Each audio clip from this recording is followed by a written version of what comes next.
오늘 증거할 하나님의 말씀의 제목은 주보에 있는 대로 바울의 기도 부탁과 축복, 이런 제목으로 말씀을 증거하고자 합니다.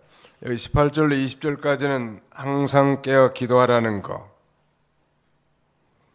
그 다음에 두 번째는 두기고 파기한 21절로 22절까지, 그리고 마지막 23절로 24절까지는 무난 축복에 대해서 항상 깨어 기도하라는 것, 그리고 이제 자신의 사정을 에베소 교회에 알리고 뿐만 아니라 그들을 위로하기 위해서 사랑하는 동역자 두기고를 에베소 교회에 파견했고, 마지막 이제 에베소서의 이 대단원을 마지막 하면서 축복 기도해 주는 내용으로 이렇게 구성되어 있습니다.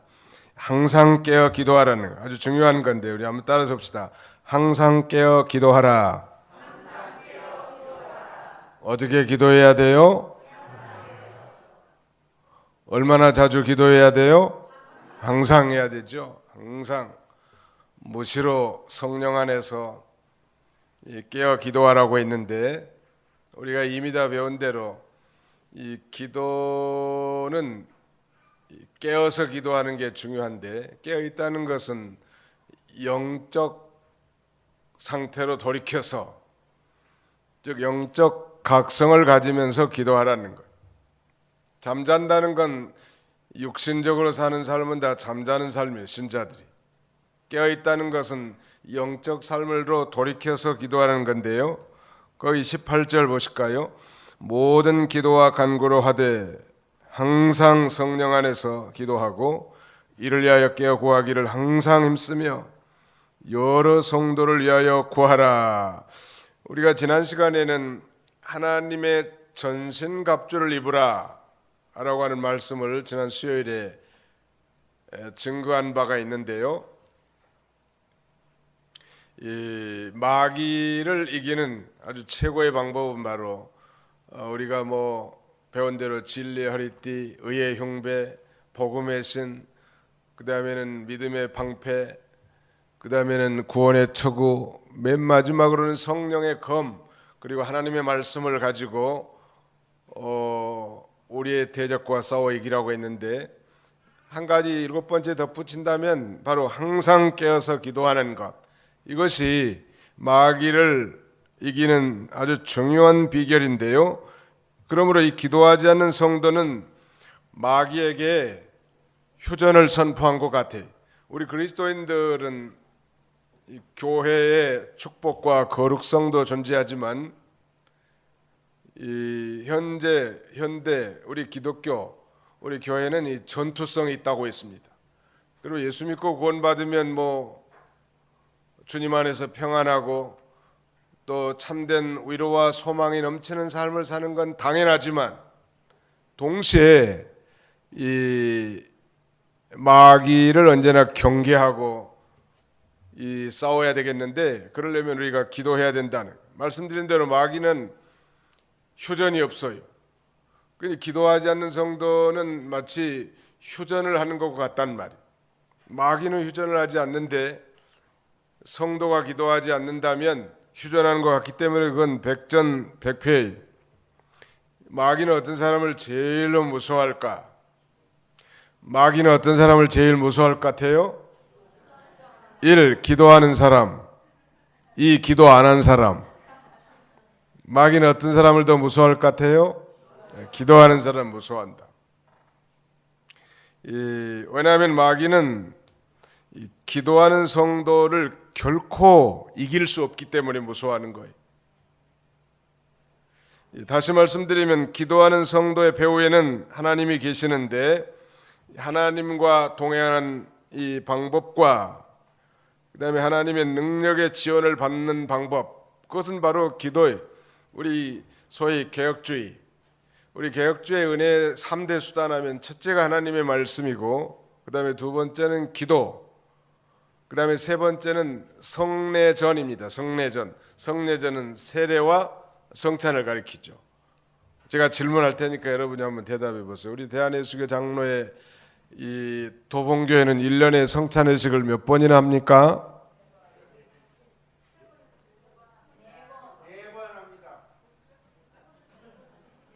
네, 제가 한번 헤아려 볼게요. 연초에 한번 합니다. 신년 감사 예배 때. 그다음에 부활주일에 때 한번 하고, 그다음에 맥주 감사주일 금년부터 새로 신설했죠.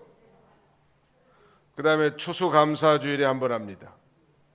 총 몇 번이에요? 4번이라고.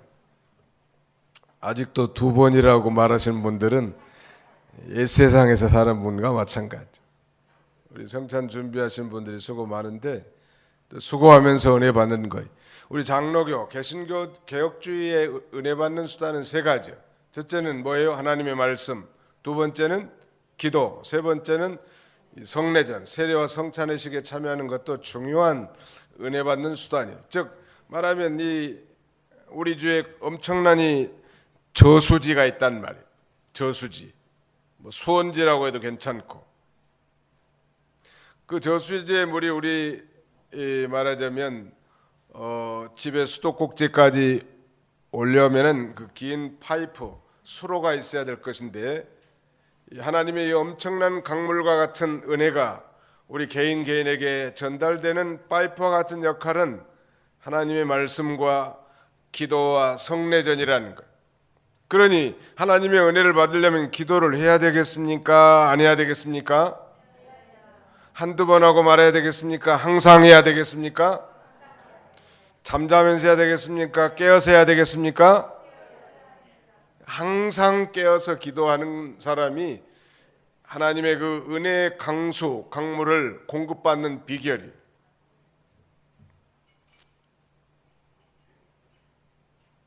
은혜를 공급받는 비결일 뿐만 아니라 하나님과 교통하는 비결이고, 또 하나님의 능력의 지원을 받는 비결이란.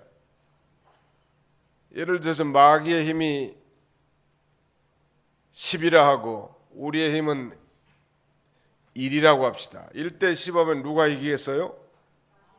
당연히 뭐 1대 10하면 마귀가 우리를 이길 수밖에 없어요. 우리의 힘으로는, 내 힘만으로는 패할 수밖에 없지만, 우리가 기도하면 하나님의 능력을 덧입는데, 하나님의 능력을 덧입으면 이제 마귀는 10이니까 10대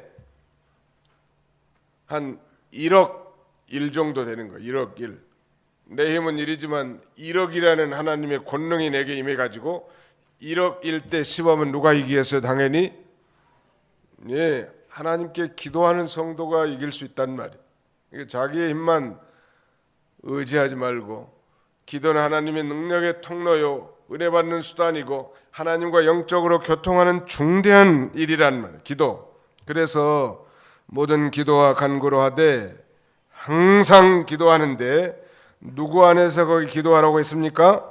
성령 안에서 기도하고, in the Holy Spirit, 성령 안에서 기도하라는 말은 성령님의 도심을 힘입어 기도하라는 말이에요. 성령님, 저 지금 예배드리고 있는데요, 이 예배가 하나님이 받으심직하도록 도와주옵소서. 성령님, 내가 지금 하나님 앞에 기도하고 있는데 성령께서 하나님의 뜻 가운데서 기도할 수 있도록 도와주세요. 성령도 말할 수 없는 탄식으로 우리가 하나님 앞에 바른 기도하기를 원하신다는 말이에요. 그러므로 성령 안에서 기도하라는 건 성령의 인도와 주장을 받아서 기도하라, 성령을 힘입어서 기도하라, 성령을 도심을 힘입어서 기도하라, 혹은 성령의 감동을 입어서 기도하라, 그런 뜻이에요.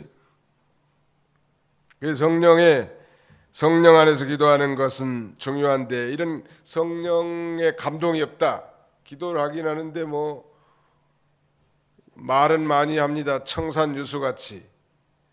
그런데 성령의 감동이 없이 기도하는 건 하늘에 올라갈 수 없단 말이에요.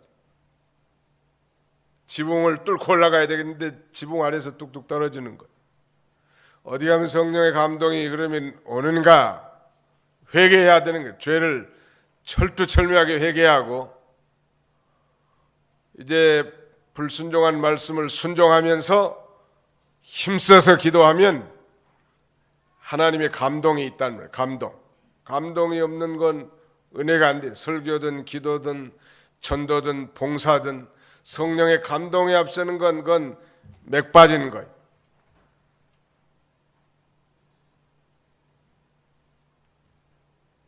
무엇 빠진 사이다라고 합니까? 김 빠진 사이다. 꼭 그것과 마찬가지. 김 빠진 사이다 그 단물 너무 맛없잖아요. 이 성령의 감동을 받아서 하나님 앞에 늘 기도하는데 깨어서 구하기를 항상 힘쓰라고 했습니다. 영적 세계에 들어가서 기도하라는 것인데 여기 힘쓰라고 하는 이 동사는 끈덕진 지속성과 열성을 의미합니다. 이 기도 대충 하다가 관두는 게 아니고 지속성, 열정을 가지고 하나님 앞에 간절히 기도하라는. 자, 우리 성경을 한 군데 찾아봅시다. 빌립보서 골로새서 제 4장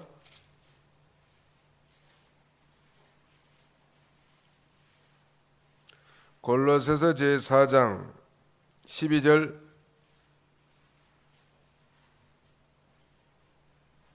골로새서 제 4장 12절 시작. 그리스도 예수의 종인 너희에게서 온 에바브라가 너희에게 문안하느니라.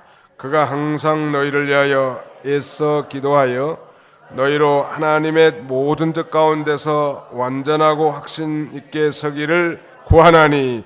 여기 애써 기도하고 구했는데 그가 항상 너희를 위하여 애써 기도하여, 아주 애를 쓰라는, 애써 기도하는, 힘쓴다는 거예요. 어떤 영어 번역본에 보니까 에바브로 하여금 He is a wrestling prayer. He is a wrestling prayer. 레슬링 하는 것처럼 아주 끈덕지게 물고 늘어지면서 하나님 앞에 기도하라, 그런 뜻이라는 거예요. 에바브로는 바로 이 골로새 교회를 위해서 아주 힘써서 기도하는 그런 인물이었는데요. 우리도 이 기도의 책임감을 가져야 합니다. 물론 자식이 자신을 위해서, 자기 가족을 위해서도 기도해야 되겠지만 오늘 본문에 보니까 이제 다른 사람을 위해서도 기도하라고 하지 않았습니까? 여러 성도를 위하여 구하라 그랬습니다. 이거 중요한 거예요. 여러 성도를 위해서 기도하는 거. 기도할 때 자기만을 위해서 기도하지 말고 다른 사람을 위해서 기도하는 것인데, 이 기도는 다른 성도를 도울 수 있는 최상의 방법이라는 거예요. 최상의 방법. 자, 19절을 보실까요? 같이 읽습니다. 19절 시작. 또 나를 위하여 구할 것은 내게 말씀을 주사 나로 입을 열어 복음의 비밀을 담대히 알리게 하옵소서 할 것이니. 20절도 이 일을 위하여 내가 쇠사슬에 매인 사신이 된 것은 나로 이 일을 당연히 할 말을 담대히 하게 하려 했음이라. 기도는 다른 성도들 도울 수 있는 최상의 방법인데, 성도는 특별히 하나님의 일을 전문적으로 하는 이 교육자를 위해서 기도로 도와줘야 합니다. 그래야 하나님이 그 하나님의 종을 통해서 하시는 일이 잘 돼 나간단 말. 지금 대사도인 바울이 연약한 에베소 교회 성도들로 하여금 항상 깨어 기도하라고 권면한 다음에 자기를 위해서도 기도해 달라고 이 기도의 동량을 하고 있습니다. 그리고 여기 19절 20절 우리가 방금 읽은 부분에 담대히란 말이 두 번이나 반복되어 나오는데요.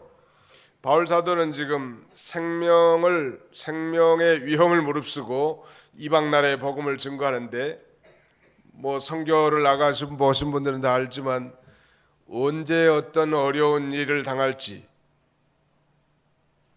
또 어떤 해를 당할지 그야말로 두려워할 수밖에 없는 그런 환경인데, 그런 두려움 가운데서도 이 담대함으로 이 전도의 일, 복음을 증거하는 일을 감당할 수 있도록 에베소 교인들로 하여금 기도해 달라는 거예요. 그러므로 이 이방 나라의 복음 전하는, 선교하는 일, 또 뭐 국내에서 전도하는 일도 뭐 환영만 하나요? 욕하는 사람, 비방하는 사람, 소금 뿌리는 사람, 저주하는 사람 많다는 말. 그런 가운데서 담대하게 복음을 증거할 수 있으려면 이 성령 충만이 필요한데, 성령 충만하려면 기도해야 된다는 말. 또 기도해 줘야 하고, 담대함이라고 하는 건 그래서 이 성령 충만의 열매라고 할 수 있습니다.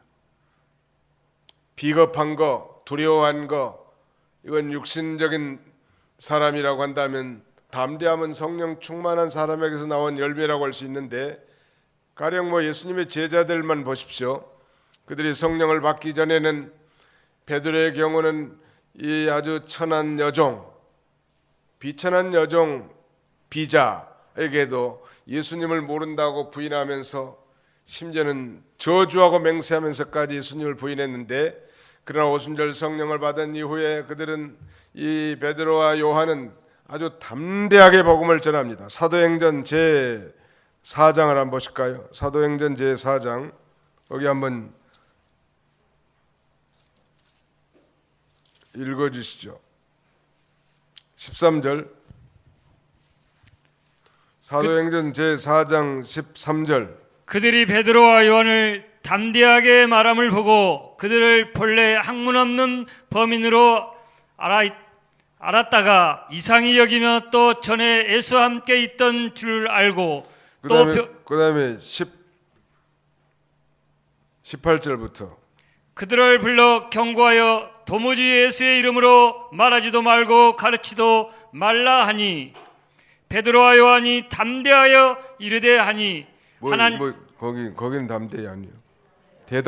대답하여 이르되 하나님 앞에서 너희의 말을 듣는 것이라 하라. 하나님의 말씀을 듣는 것보다 옳은가 판단하라. 우리를 보고 들은 것을 말하지 아니할 수 없다 하니. 거기 보시면 13절에 그들이 베드로와 요한이 담대하게 말함을 보고, 그렇게 비겁한 사람이 어떻게 담대해질 수 있냐는 말. 이 담대함이라고 하는 건 성령 충만의 결과인데요, 당당하게 아주 복음 전하지 못하도록 협박하는 사람들 향해서도 베드로와 요한이 19절에 보니까 대답하여 이르되 하나님 앞에서 너희 말을 듣는 것이 하나님 말씀을 듣는 것보다 옳은가 판단하라. 우리는 보고 들은 것을 말하지 아니할 수 없다. 어떻게 이렇게 한 사람이 이렇게도 판이하게 다르게 행동하고 말할 수 있는가? 이런 담대함은 도대체 어디에서 나오는가? 성령 충만한 결과예요. 오늘 우리도 마찬가지. 모든 봉사하는 일, 전도하는 일, 설교하는 일, 기도하는 일, 우리가 담대함으로 해 나가야 되겠는데, 성령의 충만함으로 이런 역사가 나타난다는 말. 그래서 바울 사도는 대사도인 바울 사도지만 연약한 에베소 교인들로 하여금 자기를 위해서 기도해 달라고, 그래서 이 하나님의 일 복음을 담대하게 이방인들에게 전파할 수 있게 해달라고 이렇게 부탁하고 있습니다. 다시 골로새 4장 2절로 4절 한번 읽어주세요. 골로새 4장 2절로 4절.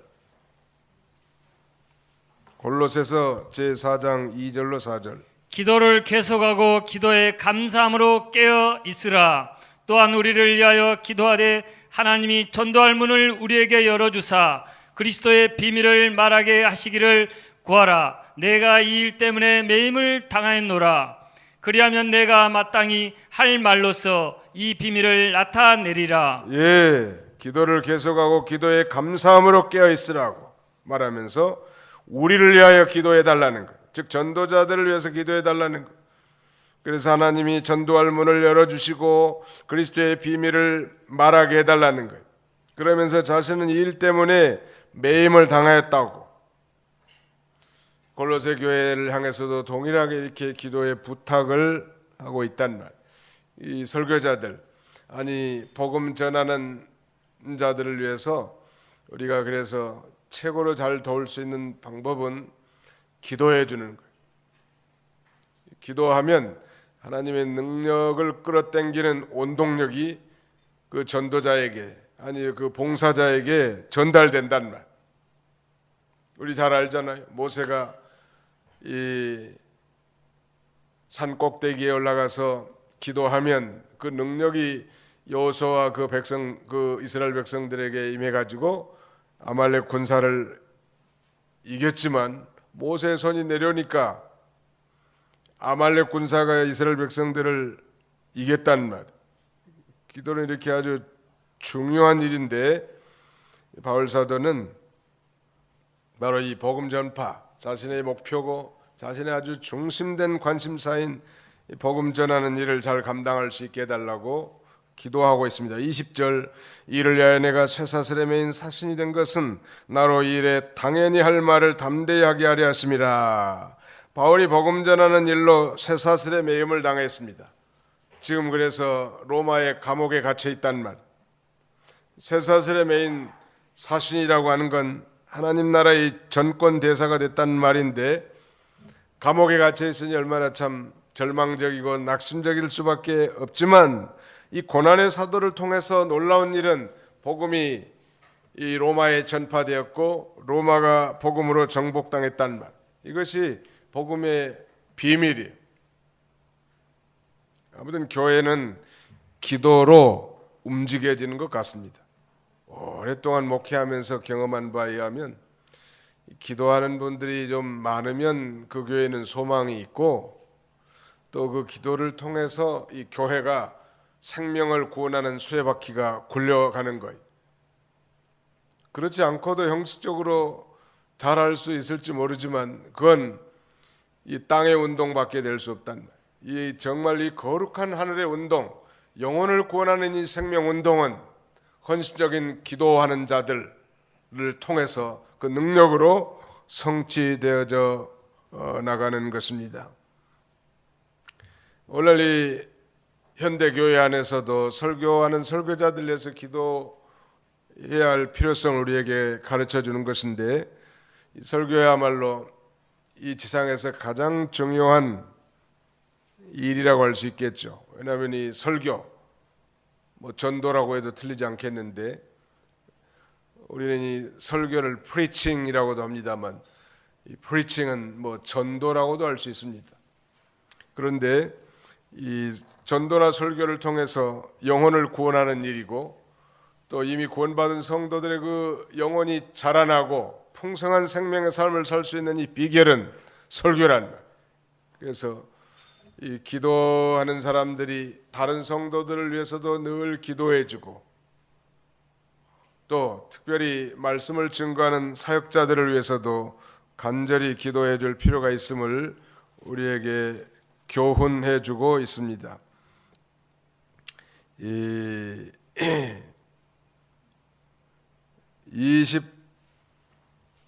28절, 골로새 1장 28절 29절도 한번 읽어주시죠. 골로새 1장 28절 29절. 우리가 그를 전파하여 각 사람을 권하고 모든 지혜로 각 사람을 가르침은 각 사람을 그리스도 안에서 안전한 자로 세우려 함이니, 이를 위하여 나도 내 속에서 능력으로 역사하시는 이의 역사를 따라 힘을 다하여 수고하노라. 예, 바울의 이 사역은 사람을 권하고, 예수 그리스도를 전파해서 사람을 권하고 또 사람을 가르치는데, 이는 각 사람을 그리스도 안에서 온전한 자로 세우려고 하는 것이고, 자신도 자기 속에서 능력으로 역사하시는 이 곧 성령의 이 말하자면 역사를 따라서 힘을 다해서 수고한다고 했는데, 이런 일을 하는 자들을 위해서 우리가 기도해 줄 필요가 있다는. 그 다음에 두 번째는 21절로 22절까지는 두기고를 파견합니다. 두기고는 진실한 바울의 동역자인데, 두기고를 이 에베소 교회에 보내는 중요한 목적은 바울 사도 자신이 지금 어떤 일을 하는지 사정을 알려주기 위한 것과, 또 에베소 교인들로 하여금 바울의 이 선교 사역을 통해서 이루어진 그 놀라운 역사를 증거함으로 저들을 위로해 주기 위한 것, 정보의 공유라고 할까요? 우리 성도들도 주일날 모여서 이렇게 교제들을 하는데, 그 교제가 물론 일상적인 그런 교제일 수도 있겠지만, 하나님이 나의 인생과 내 가정과 나의 삶을 터전을 통해서 그 역사하신 그 하나님의 놀라운 이 기적들, 기사들을 서로 나눈 이런 것은 자신에게도 은혜가 되지만 듣는 이로 하여금 큰 힘과 위로가 된다는, 우리 바울 선생님께서는 지금 복음을 증거하다가 쇠사슬에 매여 감옥에 갇혀 있는 그런 신세지만 복음을 듣는 곳마다 놀랍게 변화를 받아 하나님의 교회들이 세워져 나가고 있다고. 아마 이 두기고를 보내서 에베소 교회에 가서 간증을 하게 하셨을 것 같아요. 두기고는 이 소아시아 사람이고 바울이 3차 전도 여행할 때 동행한 일이 있는데, 골로새서 또 빌레몬서를 가지고 오네시모와 함께 아시아 몇 교회로 이렇게 보냄을 받았습니다. 그런데 오늘 바울은 그를 이 사랑을 받는 21절 보면 사랑을 받은 형제요 주 안에서 진실한 일꾼이라고 이렇게 칭찬하고 있죠. 이 두기고가 아주 사랑을 받을 만하게 모든 일을 잘 순종하고 또 모든 일을 진실하고 신실하게 처리한 것 같습니다.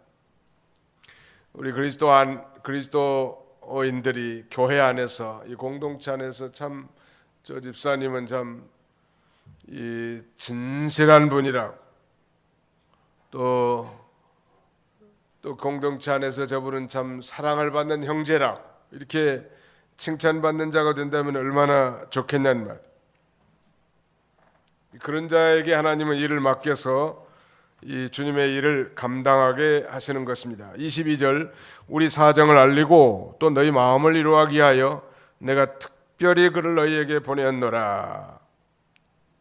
특별이란 말을 쓴 거 보면 아무나 이렇게 보낼 수는 없고, 혹시 말을 덕스럽지 못하게 해서 교인들이 상처받을 수 있고 낙심할 수도 있지 않겠어요? 어떻게 하나님이 함께 하신다면 그렇게 승승장구하지 않고 감옥에 갇혀서 그렇게 실패하는 인생을 사냐고.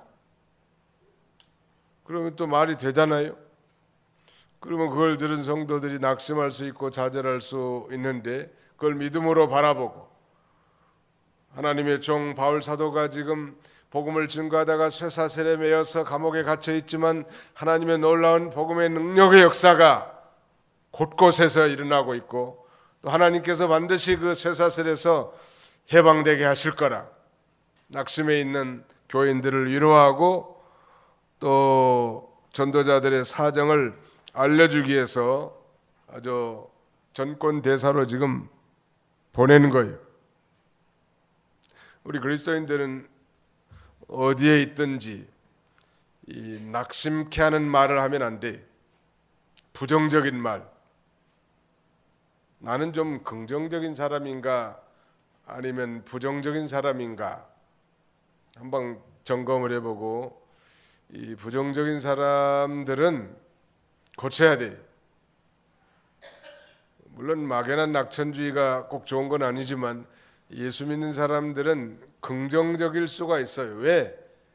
나 혼자만 생각하고 내 형편과 상황, 사정만 생각하면 부정적일 수 있지만, 모든 걸 할 수 있는 하나님, 또 전능하신 하나님, 나는 그 하나님의 은혜로 예수 그리스도를 통해서 구원받았고 지금 내가 세상을 떠나도 저 영원한 천국에 갈 수 있는 천국 백성이 된 거, 이것만 생각하면 낙천적일 수 있고, 또 범사의 하나님의 주권을 믿으면 부정적일 수가 없죠. 하나님을 사랑하는 자, 곧 그 뜻대로 부르심을 입은 자들에게는 모든 것이 합력하여 무엇을 이루느니라? 선을 이루느니라.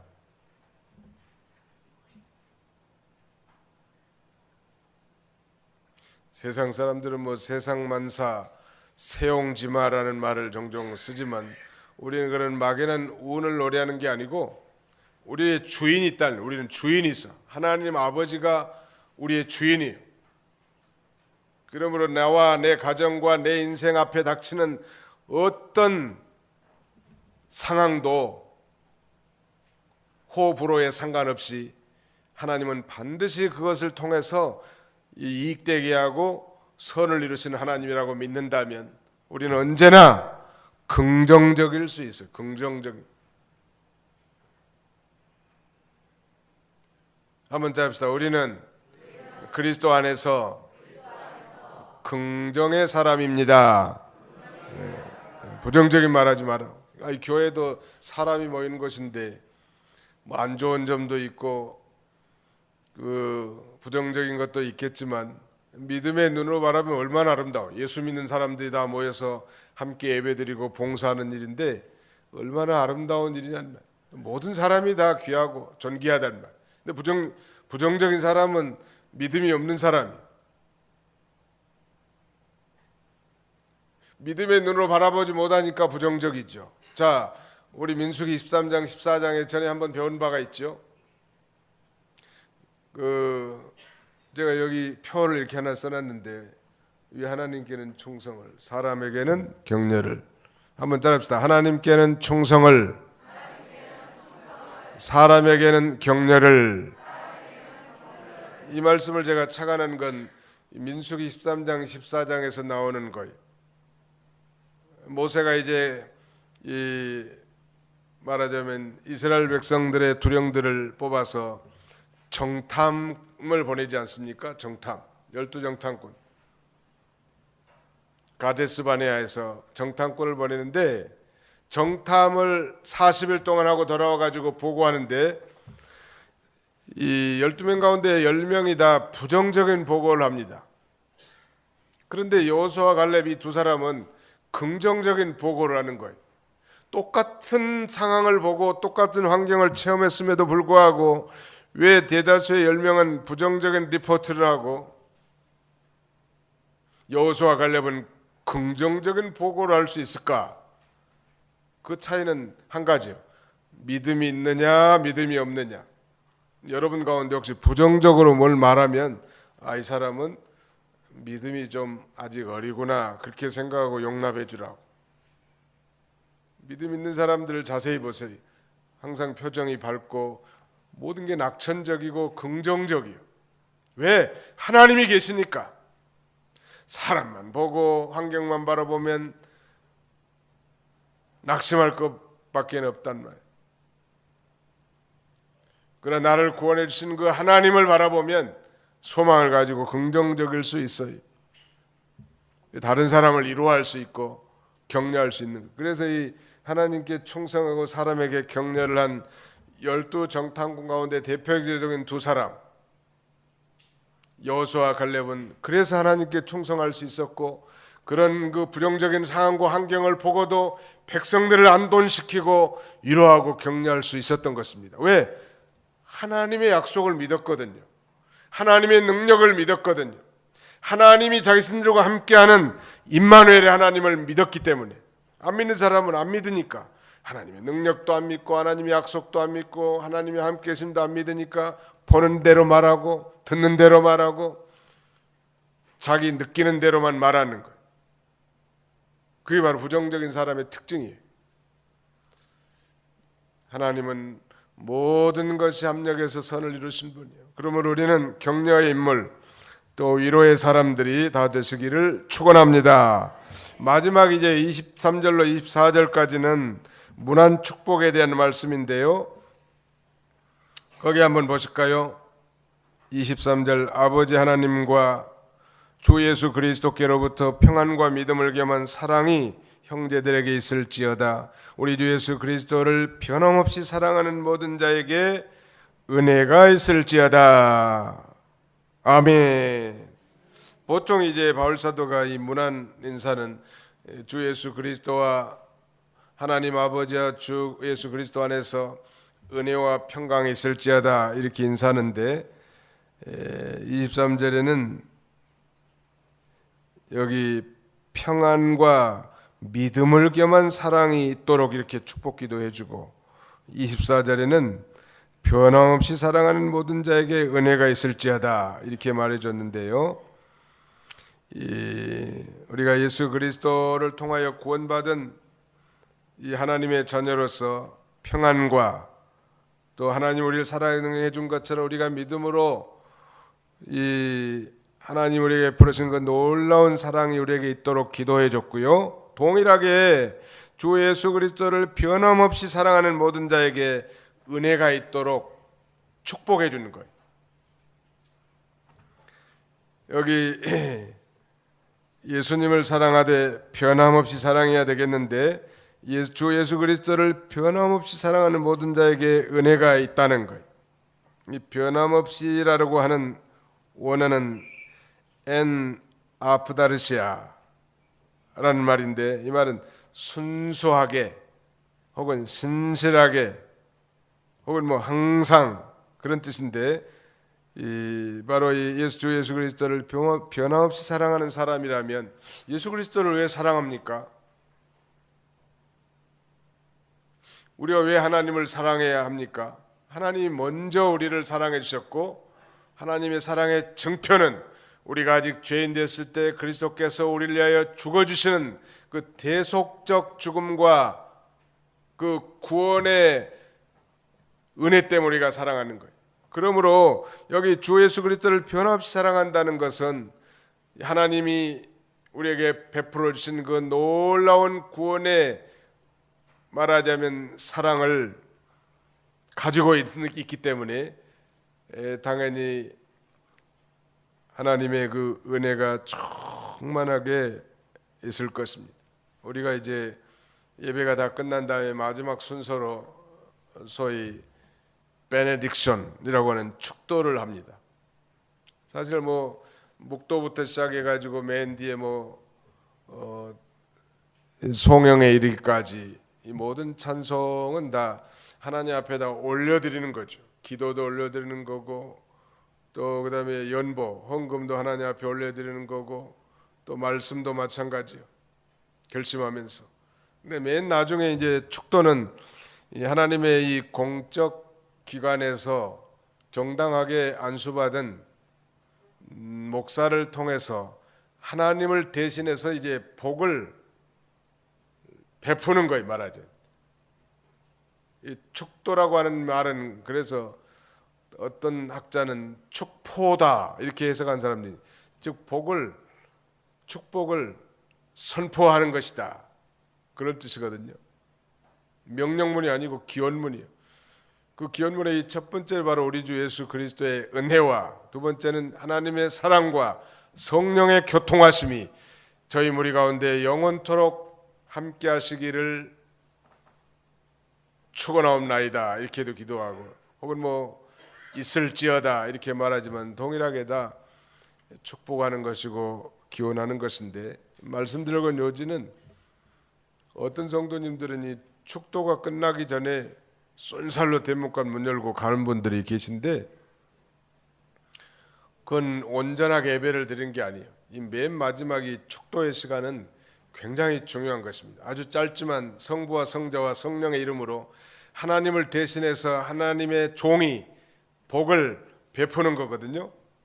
그러니까 그 앞전 순서까지는 모두가 다 우리가 하나님 앞에 올려드리는 것이고, 마지막 한 가지 축도는 하나님의 축복이 내려오는 시간인데, 우리가 말하면 하루 종일 일하고 일당을 안 받고 가는 거나 마찬가지예요. 옆에 사람은 쳐다봅시다. 일당을 받고 갑시다. 시작. 하루 종일 일해놓고 일당을 안 받고 가버리는 거예요. 축도 안 받은 사람. 이게 받아야 되겠어요? 안 받아야 되겠어요? 다른 시간은 몰라도 아무튼 축도 시간은 꼭 기어가지고 이 축도에 참여하는 거예요. 앞으로 시간이 되면 이 삼위 하나님을 통한 이 축복 기도를 설교를 통해서 증거하려고 합니다.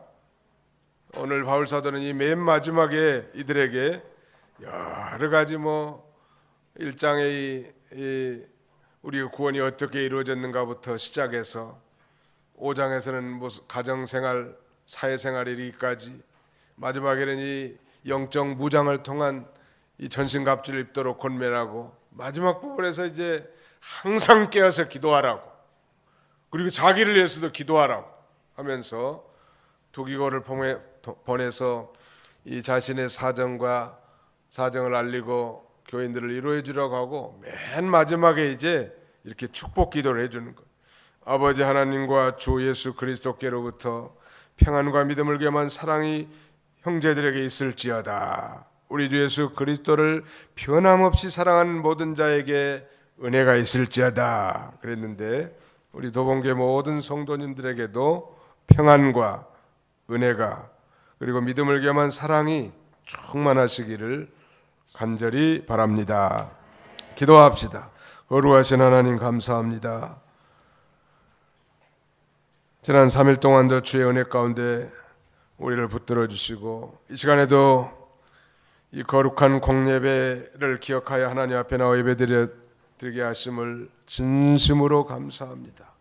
바울은 이 에베소서를 마지막 결론 지으면서 교인들에게 항상 깨어서 기도하라고 하고 자신을 위해서도 기도하되 담대하게 그리스도의 비밀을 증거하라고, 자신의 목적이요 자신의 모든 관심사가 이 복음 전파인 것을 이 교인들에게도 잘 공지하고 공감케 하여서 저들이 정말 하나님의 일에 함께 참여하고 함께 축복을 누리는 자리에 서도록 인도한 걸 보면서 우리도 한 공동체로 하나님의 섭리 가운데 불러주시고 주의 피로 값주고 사신 도봉교회 멤버로서 우리가 함께 신앙생활하게 하였사오니 서로서로를 위해서 기도하고 또 주의 종들을 위해서 기도하며 하나님의 나라와 영광을 위해서 기도하는 저희들이 다 되게 하여 주시옵소서.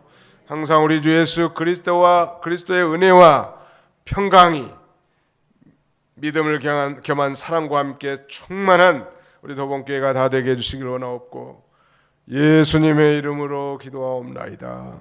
아멘.